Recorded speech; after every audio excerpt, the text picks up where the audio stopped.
안녕하세요. 털보이사입니다. 오늘은 통풍과 심근경색에 대해서 얘기해 보도록 하겠습니다. 통풍은 흔히 관절의 염증을 일으켜서 심한 통증을 유발하는 질환입니다. 최근 연구에 따르면 통풍 환자는 발작 후에, 즉 심한 통증 후에 60일 이내에 심근경색이나 뇌졸중 같은 심혈관 질환의 위험이 매우 높아질 수 있다는 논문이 나왔습니다. 제가 7년 전에 통풍 관리가 되지 않아서 통증이 자주 올 때 정말 심한 통증이 계속 왔었거든요. 그때 심근경색이 왔습니다. 오늘 영상에서는 통풍 발작 후에 심혈관 질환 위험이 높아지는 원인과 함께 통풍 관리가 왜 심혈관 건강과 밀접한 관련이 있는지 쉽게 정리하여 알려드리도록 하겠습니다. 첫 번째, 통풍 발작이 시작되면 극심한 통증이 갑작스럽게 나타나고 지속됩니다. 통풍은 몸 안에 요산이라는 물질이 쌓이면서 발생하는 질환입니다. 요산 결정이 관절에 콕콕 박히면 극심한 통증과 발작을 유발하며 가장 흔한 부위는 발가락, 특히 엄지발가락 쪽입니다. 엄지발가락 바깥쪽이죠. 통증은 갑자기 나타나고요. 보통 밤이나 새벽에 심해지고 참기 어려울 정도로 강력하게 옵니다. 통풍 발작은 며칠에서 1, 2주 동안 지속될 수 있지만 평소에는 아무런 증상이 없는 것이 특징입니다. 그래서 환자들은 통증이 없을 때는 관리를 소홀히 하는 경우가 많고 약도 안 드시죠. 그것이 문제를 바로 키우는 핵심입니다. 하지만 통증이 끝나도 우리 몸의 염증 상태는 지속될 수 있기 때문에 관절 통증이 없어졌다고 안심하면 안 됩니다. 두 번째, 통풍 발작 후에 60일 이내에 심혈관 사건이 급격히 증가할 수 있습니다. 최근 연구에 따르면 통풍 발작 후에, 즉 극심한 통증 후에 60일 이내에 심장마비나 뇌졸중 같은 심한 심혈관 질환의 위험이 평소보다 거의 90%나 높아진다고 합니다. 이것은 통풍 발작으로 인해서 몸 전체의 염증이 갑자기 급격히 증가하기 때문입니다. 이런 염증 상태는 혈관벽을 손상시키고 동맥경화가 이미 진행된 혈관에 플라크, 즉 피떡이라고 그러죠. 그런 피떡이 터지도록 유도를 합니다. 그래서 심혈관 질환, 즉 심근경색하고 뇌혈관 질환, 중풍을 유발합니다.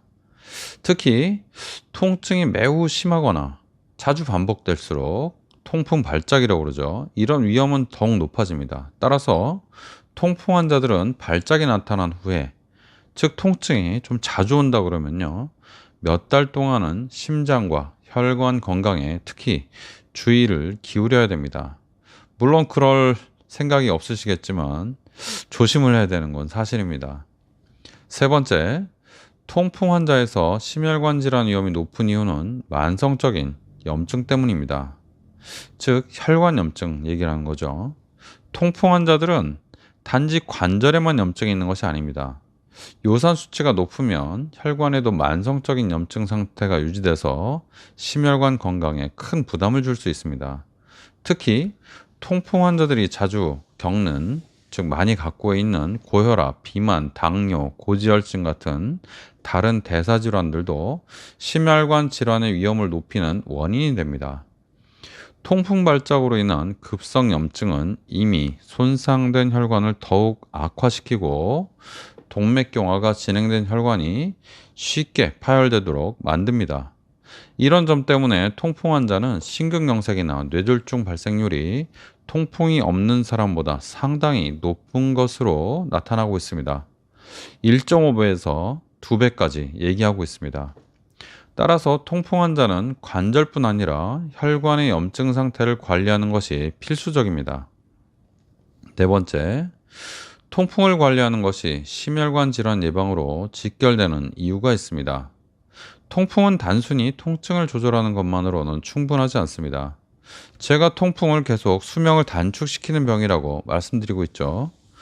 통풍을 효과적으로 관리하려면 전신적인 염증 반응을 줄이고 혈관 건강을 유지하는 데 집중해야 됩니다. 그래서 요산을 낮추는 약물 치료를 꾸준히 하는 것이 중요합니다.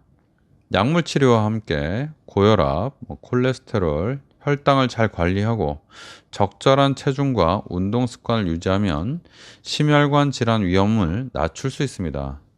약이 제일 중요합니다.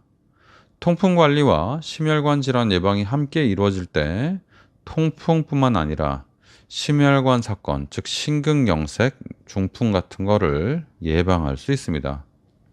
통풍을 치료하면서 심혈관 건강을 같이 관리하면 건강과 생명을 지키는데 큰 도움이 됩니다. 다섯 번째, 통풍 환자는 발작 시기뿐 아니라 평소에도 심혈관 질환 예방 관리가 필요합니다. 통풍 발작이 없을 때에도 심혈관 건강을 지속적으로 관리하는 습관을 유지해야 합니다. 특히 통풍 발작 직후에 60일 동안은, 즉 2달이죠.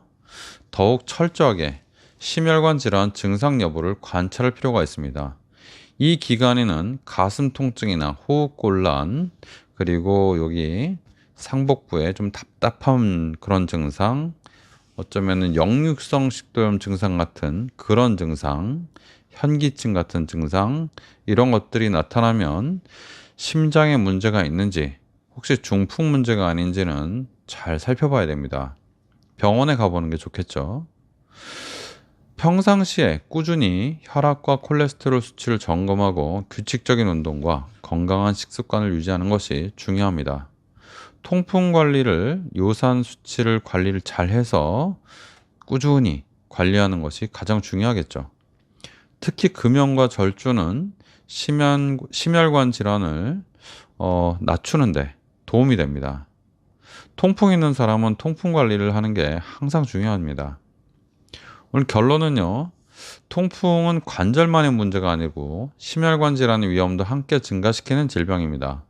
통풍 발작 후에, 즉 심한 통증이 나타난 후에 2달 이내에는 심근경색이 급격히 증가할 수 있는 중요한 위험한 시기입니다.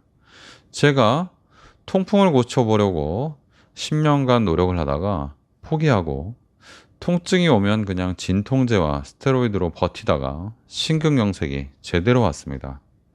너무 심하게 와서 위험했는데 바로 스텐트 시술을 운 좋게 하고 3일 동안 중환자실에 있다가 기적처럼 살아나서 지금 이렇게 활발하게 활동을 하고 있습니다. 저는 운이 좋았습니다만 여러분도 운이 반드시 좋으리란 법은 없습니다.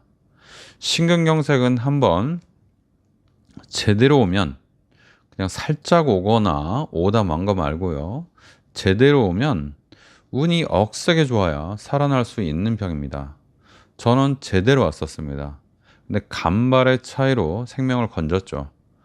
통풍 환자라면 관절 통증만 생각하지 말고 혈관과 심장의 건강까지 함께 신경 써야 됩니다. 통풍이 무서운 이유가 합병증 때문인데 바로 심근경색, 중풍 같은 것들이죠.